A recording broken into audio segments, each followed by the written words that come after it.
Hello வணக்கம் guys. நம்ம இன்னைக்கு இன்னொரு புது வீடியோவில் வந்திருக்கோம். இன்றைக்கி வந்து பார்த்தீங்கன்னா நம்ம ட்ராகன் பால் பற்றின 10 ஃபன் ஃபேக்ட்ஸை தான் வந்து பார்க்க போகிறோம். இந்த லிஸ்ட்டில் வந்து பார்த்தீங்கன்னா நம்பர் வைஸ் கொடுத்துருக்க ஜஸ்ட் ஒரு ஆர்டருக்காக தான். அந்த நம்பர் வந்து ஒரு டேர் லிஸ்ட் மாதிரி கிடையாது. ஸோ ரொம்ப பேசாமல் டக்குனு வீடியோக்குள்ளே போயிடலாம். சேனலுக்கு புதுசாக இருந்தீங்கன்னா அந்த மாதிரி அனிமே கண்டென்ட்ஸ்லாம் பார்க்கணும்னு நினச்சிங்கன்னா மறக்காமல் சப்ஸ்கிரைப் பண்ணி தட்டி விட்டுக்கோங்க. வாங்க வீடியோக்குள்ளே போகலாம். ட்ராகன் பாலோட இன்ஸ்பிரேஷன் வந்து எதுலேருந்து வந்திருக்கும் அப்படின்னு பார்த்தீங்கன்னா ஜேர்னி டு த வெஸ்ட் அப்படிங்கிற ஒரு சைனீஸ் நாவல் வந்து தான் வந்து பார்த்திங்கன்னா ட்ராகன் பாலுக்கான ஒரு இன்ஸ்பிரேஷனாக வந்திருக்கு அப்படிங்கிற மாதிரி சொல்லியிருப்பாங்க. இது வந்து பார்த்திங்கன்னா 16th சென்ச்சுரியில் மிங் டைனசிட்டியில் வந்து கிரியேட் பண்ணது மாதிரி சொல்லியிருந்திருப்பாங்க. இந்த ஜேர்னி டு த வெஸ்ட் இதை வந்து பார்த்திங்கன்னா சேனலில் வந்து பார்த்திங்கன்னா ஒன் ஆஃப் த கிரேட்டஸ்ட் நாவலாக வந்து இதை சொல்லுவாங்க. அது மட்டும் இல்லாமல் ஈஸ்ட் ஏஷியாலே வந்து பார்த்திங்கன்னா ரொம்ப பாப்புலரான லிட்ரரி ஒர்க்காகவும் இந்த ஜேர்னி டு த வெஸ்ட் வந்து சொல்லுவாங்க நிறைய பேர். இந்த கதையில் வந்து பார்த்திங்கன்னா மெயினாக ஒரு மாங்க் வந்து போவார் ஒரு குதிரையில். அவர் கூடயே வந்து பார்த்திங்கன்னா அவங்களோட டிசிபிளான மேஜிக்கல் கிரியேச்சர்ஸ் எல்லாமே போவாங்க. அதில் முக்கியமான ஆள் வந்து பார்த்திங்கன்னா சன் வுகாங், அதாவது த மங்கி கிங். அப்புறம் வந்து பார்த்திங்கன்னா ஷூ பாஜி, கரெக்டாக தான் பேர்லாம் சொல்கிறேன்னு நினைக்கிறேன். அப்புறம் வந்து பார்த்திங்கன்னா ஷா வூ ஜிங். இவங்களெல்லாம் நம்ம வந்து ட்ராகன் பால் கூட கனெக்ட் பண்ணோம் அப்படின்னா கோகு தான் வந்து பார்த்திங்கன்னா சன் வுகாங். அதுக்கேற்ற மாதிரி பார்த்திங்கன்னா கோகுக்கும் ஸ்டார்டிங்கில் வந்து ஒரு டெய்லும் வந்து பார்த்திங்கன்னா அதுவும் இல்லாமல் கையில் ஒரு ஸ்டாஃப் வந்து கொடுத்துருப்பாங்க, அதாவது ஒரு குச்சி மாதிரி கொடுத்துருப்பாங்க இல்லையா. அது வந்து பார்த்திங்கன்னா எவ்வளோ ஏற்ற மாதிரி வேணாலும் ஹைட்டு வந்து இன்க்ரீஸ் பண்ணிக்கலாம் அப்படிங்கிற மாதிரி காமிச்சிருந்துருப்பாங்க. அப்புறம் வந்து பார்த்திங்கன்னா புல்மா வந்து அந்த மாங்க், அதாவது டேங் சான்சாங்னு சொல்லுவாங்க, அவங்களோட ஒரு இன்ஸ்பிரேஷனாக வச்சுருந்துருப்பாங்க. அது மட்டும் இல்லாமல் ஊலாங்க வந்து ஷூ பாஜி அந்த கேரக்டரோட இன்ஸ்பிரேஷனாக வச்சுருந்துருப்பாங்க. யாம்சா வந்து ஷா வூச்சிங்கோட இன்ஸ்பிரேஷனாக வச்சுருந்துருப்பாங்க. இன்னொரு இன்ட்ரெஸ்டிங்கான விஷயம் என்ன அப்படின்னு பார்த்தீங்கன்னா, இந்த ஜேர்னி டு வெஸ்ட் நாவலே வந்து பார்த்திங்கன்னா அதில் நடக்கிற கதையை வந்து பார்த்திங்கன்னா அவங்க வந்து சைனாவிலேருந்து இன்னொரு இடத்துக்கு போகிற மாதிரியான ஒரு கதையாக தான் இருந்திருக்கும். அவங்க போய் சேர வேண்டிய அந்த டெஸ்டினேஷன் எங்கேவா இருந்திருக்கும்னு பார்த்திங்கன்னா இந்தியா. இது வந்து கரெக்டாக எக்ஸாக்டாக இந்தியா தான் வருவாங்கன்னு சொல்ல முடியாது, அது வந்து அந்த ரீஜியனில் வருவாங்க. ஸோ இது இன்னொரு இன்ட்ரெஸ்டிங்கான விஷயம். நெக்ஸ்ட் பார்க்க போகிற ஃபன் ஃபேக்ட் என்ன அப்படின்னு பார்த்தோம்னா, ட்ராகன் பாலோட மெயின் ஃபோக்கஸ் வந்து கோகு கிடையாது.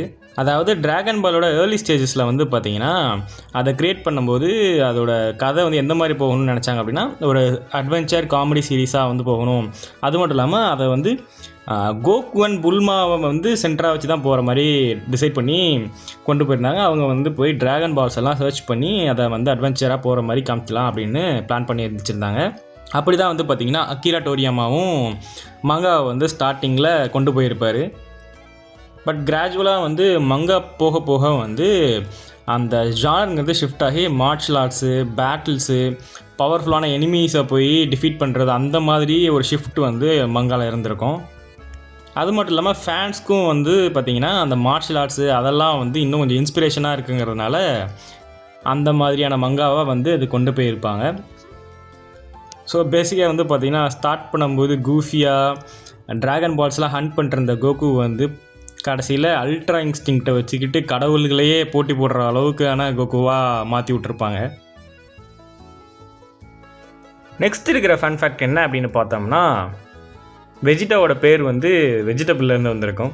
ஆமாம், சயின்ஸோட அந்த நேமிங் பேட்டர்ன்ஸ் எல்லாமே பார்த்திங்கன்னா வந்து ரொம்ப ஹிலேரியஸாக இருக்கும்.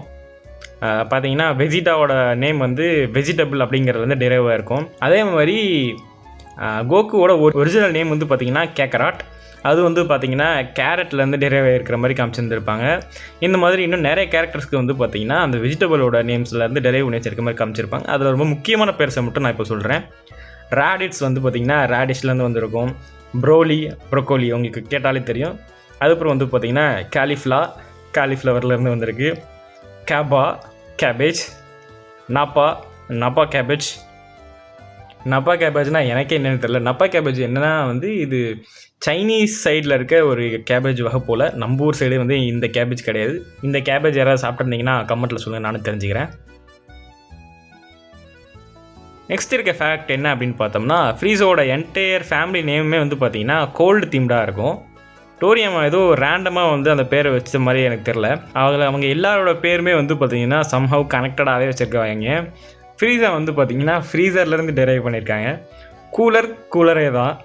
கிங் கோல்டு வந்து பார்த்திங்கன்னா இந்த சில்லுன்னு இருக்கும் தெரியுமா, கோல்டு, அதில் வந்து டெரைவ் பண்ணியிருக்காங்க. அது என்னமோ தெரில, ஃப்ரீஸாவோட ஃபேமிலியில் இருக்கவங்க எல்லாருக்கும் அந்த அப்ளையன்சஸ்லேருந்து பேர் வைக்கிறது ரொம்ப பிடிச்சிருக்கும் போல். எல்லாருக்கும் வந்து ஃப்ரிட்ஜு, கூலரு அப்படின்னு பேர் வச்சுருக்காங்க. ஃப்ரீஸாங்கிறது உன் பேர், ஃப்ரீஸுங்கிறது நீ என்ன படித்து வாங்கின பட்டமா அப்படின்னு கேட்கணும் போல் இருக்குது. பட் வேணாம்.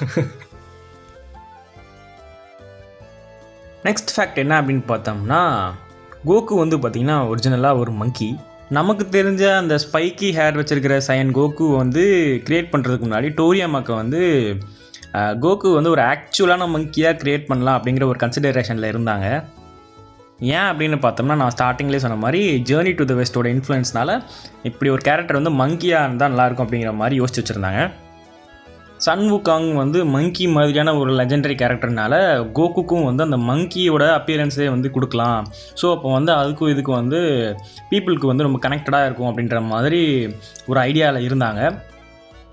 பட் டோரியாமாக்கு வந்து பார்த்திங்கன்னா இது அவ்வளோவா இன்னோவேட்டிவாக இல்லாத மாதிரி இருந்துச்சு. ஸோ அதுக்கு ஒரு ஆல்டர்னேட்டிவாக என்ன க்ரியேட் பண்ணாங்க அப்படின்னு பார்த்தீங்கன்னா, கோகு வந்து ஒரு மனுஷ உருவத்திலேயே இருக்க ஒரு டெயில் வச்சுருக்க பையனாக வந்து க்ரியேட் பண்ணாங்க. கோகு வந்து ஒரு யூனிக்கான வித்தியாசமான ஃபீச்சர்ஸ் இருக்கிற கேரக்டராக வந்து உருவாக்கணும்னு நினச்சாங்க. எவ்வளோ தூரத்தை வந்து பார்த்தாலும் பட்டுன்னு இது வந்து கோகு தான் அப்படின்னு கண்டுபிடிக்கிற அளவுக்கு உருவாக்கணும்னு டோரியாமா நினச்சி தான் கோகுக்கு வந்து அந்த டெய்லு அப்புறம் வந்து பார்த்திங்கன்னா அந்த ஸ்டாஃப் மட்டும் இருக்கிற மாதிரி க்ரியேட் பண்ணியிருப்பாங்க. அப்படி தான் வந்து பார்த்திங்கன்னா கோகுக்கு வந்து அந்த யூனிக்கான அந்த வால் இருக்கிறது, அதுக்கப்புறம் வந்து பார்த்திங்கன்னா அந்த ஒசாருவா வந்து ட்ரான்ஸ்ஃபார்ம் ஆகிறதெல்லாம் வந்து அந்த ட்ராகன் பால் சீரிஸோட ஏர்லி ஸ்டேஜஸில். நெக்ஸ்ட் இருக்கிற ஃபேக்ட் என்ன அப்படின்னு பார்த்தோம்னா, மாஸ்டர் ரோஷியோட அந்த காமே ஸ்கூல் சிம்பிளுக்கு வந்து பார்த்திங்கன்னா ஒரு மீனிங் இருக்குது. காமே ஸ்கூல் அப்படின்னா வந்து டர்ட்டில் ஸ்கூல்னு அர்த்தம். ட்ராகன் பால்லே வந்து பார்த்திங்கன்னா மார்ஷியல் ஆர்ட்ஸ் ஸ்கூல்ஸில் காமே ஸ்கூல் வந்து பார்த்திங்கன்னா ஒன் ஆஃப் த மோஸ்ட் இம்பார்ட்டண்ட்டான ஸ்கூலு. ஜாப்பனீஸில் வந்து பார்த்திங்கன்னா காமே அப்படின்னா டர்ட்டில் அப்படின்னு அர்த்தம். அந்த சிம்பிளை வந்து பார்த்திங்கன்னா மாஸ்டர் ரோஷியும் அவரோட ஸ்டூடெண்ட்ஸ் எல்லாருமே வந்து பார்த்திங்கன்னா அவங்களோட கீழே வந்து அந்த சிம்பிளை வந்து வச்சுருந்துருப்பாங்க. அந்த டர்ட்டிலுங்கிறது ஜஸ்ட் ஒரு மேஸ்காட் மட்டும் கிடையாது. அந்த டர்ட்டில் வந்து பார்த்திங்கன்னா மார்ஷியல் ஆர்ட்ஸ் ட்ரைனிங்கு, டிசிப்ளின், அப்புறம் வந்து பார்த்திங்கன்னா கன்சிஸ்டண்ட்டான எஃபர்ட்ஸ் மூலயமா வந்து இம்ப்ரூவ் ஆகுறது அப்படிங்கிற ஒரு ஃபிலாசபியை வந்து இந்த டர்ட்டில் ஸ்கூலுங்கிறது ரெப்ரசன்ட் பண்ணுது அப்படிங்கிற மாதிரி சொல்லியிருந்திருப்பாங்க.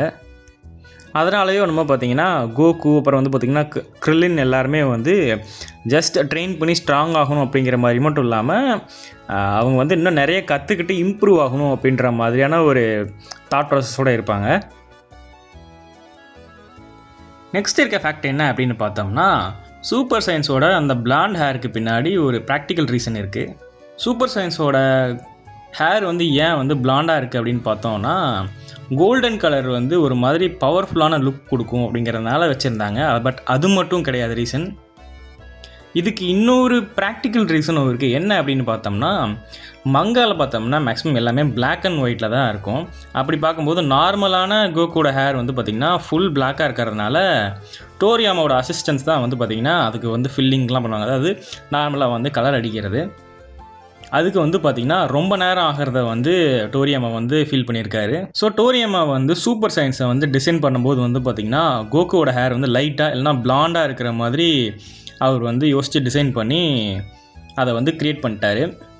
ஸோ அந்த மாதிரி பிளாண்டாக இருக்கிறதுனால என்ன ஆகுது அப்படின்னு பார்த்தீங்கன்னா, மங்கா பேஜஸில் வந்து அந்த இங்க்கை வந்து ஃபுல்லாக வந்து அதில் அடிக்கணும் அப்படின்ற மாதிரியான ஒரு இது இருக்காது. அதே மாதிரி வந்து பார்த்திங்கன்னா அதை பார்க்கும்போது இன்ஸ்டண்ட்டாக வந்து ஓகே கோகு வந்து பவர் அப் ஆகிட்டான் அப்படிங்கிற மாதிரியான ஒரு சிக்னல் வந்து நமக்கும் வந்து புரிய வைக்கும். இதனால தான் வந்து பார்த்திங்கன்னா சூப்பர் சயின்ஸ்க்கு எல்லாருக்கும் வந்து பிளாண்ட் ஹேர் வர மாதிரி காமிச்சிருந்துருப்பாங்க. பேசிக்காக சோம்பேறித்தனத்தினால ஒரு ஐகானிக்கான ஹேர் கலரே வந்து எல்லாம் ஹேர் ஸ்டைலே வந்து உருவாக்கிட்டார் டோரியாமா. நெக்ஸ்ட் இருக்கிற ஃபேக்ட் என்ன அப்படின்னு பார்த்தோம்னா, கோகுவோட அந்த சூப்பர் சைன் லுக் வந்து பார்த்திங்கன்னா ஆக்சுவலாக ப்ரூஸ்லிகிட்ட இருந்து டோரியாமா இன்ஸ்பயர் பண்ணியிருப்பார். மேக்ஸிமம் எல்லாருக்குமே தெரியும்னு நினைக்கிறேன். டோரியாமா வந்து பார்த்திங்கன்னா மார்ஷியல் ஆர்ட்ஸ் அப்புறம் வந்து பார்த்திங்கன்னா ஜாக்கி சான் மூவிஸ்க்கு ஒரு பயங்கர பெரிய ஃபேனு.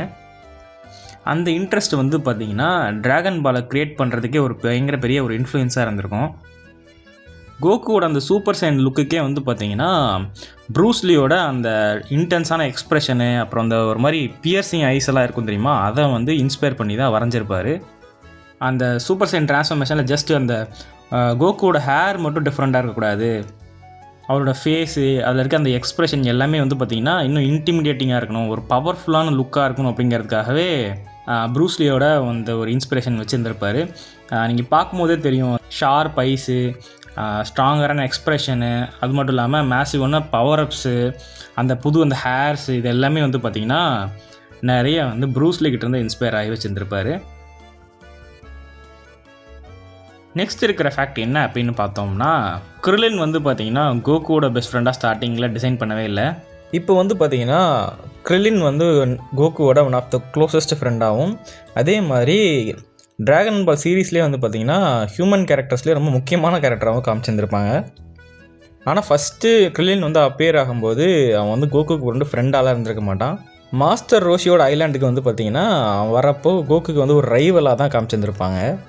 அவன் வந்து பார்த்திங்கன்னா பயங்கர காம்படிட்டிவாக, மிஸ்டீவஸாக, அது மட்டும் இல்லாமல் எப்பப்போலாம் சான்ஸ் கிடைக்குதோ அப்பப்போலாம் வந்து கோகு கிட்ட வந்து அவன் அட்வான்டேஜ் எடுத்துக்கலாம் அப்படின்னு நினச்சிட்டு இருப்பான் அந்த இனிஷியல் ஸ்டேஜில் ட்ரைனிங் அப்போது. அவங்க 2 பேருமே வந்து பார்த்திங்கன்னா மாஸ்டர் ரோஷியோட அந்த அப்ரூவலுக்காக தான் வந்து அந்த ஒரு ரைவலாக வந்து இருந்திருப்பாங்க. அதுக்கப்புறம் வந்து பார்த்திங்கன்னா அவங்க 2 பேரும் ஒன்றா வந்து நிறைய டைம் ஸ்பெண்ட் பண்ண வந்து கிராஜுவலாக வந்து பயங்கர ஃப்ரெண்ட்ஸாக மாறி இருந்திருப்பாங்க. அப்படியே வந்து பார்த்திங்கன்னா அவங்களோட ரிலேஷன்ஷிப் வந்து அந்த ஃப்ரான்ச்சைஸ்லேயே மோஸ்ட் ரெகக்னைசபிள் ஃப்ரெண்ட்ஷிப்பாக வந்து மாறி இருந்திருக்கும். நெக்ஸ்ட் இருக்கிற ஃபேக்ட் என்ன அப்படின்னு பார்த்தோம்னா, ஸ்டார்டிங் ஸ்டேஜில் ட்ராகன் பாலை பார்த்தோம் அப்படின்னா கோகு வந்து ஒரு குட்டி பையனாக இருந்திருப்பான். அவங்க வந்து மேஜிக்கல் அந்த ட்ராகன் பால்ஸ்லாம் தேடி போயிருந்திருப்பாங்க. அப்போ வந்து பார்த்திங்கன்னா பேண்டிட்ஸு, மார்ஷியல் ஆர்டிஸ்ட்டு, மான்ஸ்டர்ஸு, அப்புறம் பார்த்திங்கன்னா ரெட் ரிப்பன் ஆர்மிஸு, கிங் பிக்கோலோ, இவங்க எல்லோரும் கூட சண்டை போட்டிருக்க மாதிரி தான் இருந்திருக்கும். ஸ்கேல் வந்து பார்த்திங்கன்னா அதாவது கம்பேரிட்டிவ்லி அவங்க எல்லாமே வந்து கொஞ்சம் சின்ன சின்ன ஆளுங்களோட தான் இருக்கிற மாதிரி இருந்திருக்கும். அதுக்கப்புறம் வந்து பார்த்திங்கன்னா ட்ராகன் பால் வந்து பயங்கரமாக எஸ்கலேட் ஆகிட்டே இருந்துச்சு ஸ்டோரி வந்து. ட்ராகன் பால் ஜீயில் வந்து பார்த்திங்கன்னா Saiyans, Frieza, super Saiyans, androids, cells, Majin Buu, அப்புறம் வந்து பார்த்திங்கன்னா gods of destruction, universe 6, tournament of power, ultra instinct, multiple universes, இந்த மாதிரி கதை போய்கிட்டே இருக்கும். ஸோ பேசிக்காக வந்து பார்த்திங்கன்னா அந்த 7 ட்ராகன் பாலை கண்டுபிடிக்க போகலாம் அப்படிங்க ஆரம்பித்த கதை வந்து இப்போ வந்து மல்டிபிள் யூனிவர்சஸ்லேருந்து வர வாரியர்ஸ் கூட சண்டை போடுற ஒரு டோர்னமெண்ட்டில் போய் பார்ட்டிசிபேட் பண்ணுற அளவுக்கு வந்துருச்சு. இது வந்து பார்த்திங்கன்னா ட்ராகன் பாலே சூப்பராக எவால்வ் பண்ணிருக்குன்னு சொல்லலாம். ஸோ அவ்வளோதாங்க, இந்த வீடியோ முடிஞ்சிருச்சு. இப்போ பார்த்த 10 ஃபேக்ட்ஸில் எது வந்து உங்களுக்கு ரொம்ப புதுசாக இருந்துச்சு அப்படின்னு கமெண்ட்டில் சொல்லுங்கள். இல்லை இந்த எல்லா ஃபேக்ட்ஸுமே உங்களுக்கு ஆல்ரெடி தெரிஞ்சிருந்துச்சுனாலும் இந்த எல்லாமே தெரியும் அப்படின்னு கமெண்ட்டில் சொல்லுங்கள், நானே தெரிஞ்சுக்கிறேன். சேனலுக்கு புதுசாக இருந்தீங்கன்னா இந்த மாதிரி அனிமே கண்டென்ட்ஸ்லாம் பார்க்கணும்னு நினச்சிங்கன்னா மறக்காமல் அந்த சப்ஸ்கிரைப் பட்டனை தட்டி விட்டுருங்க. அப்போ தான் இந்த மாதிரி நான் போடுற வீடியோஸ்லாம் டக்குன்னு உங்களுக்கு வந்து சேரும். அவ்வளோதாங்க, tata, bye. Until we meet again.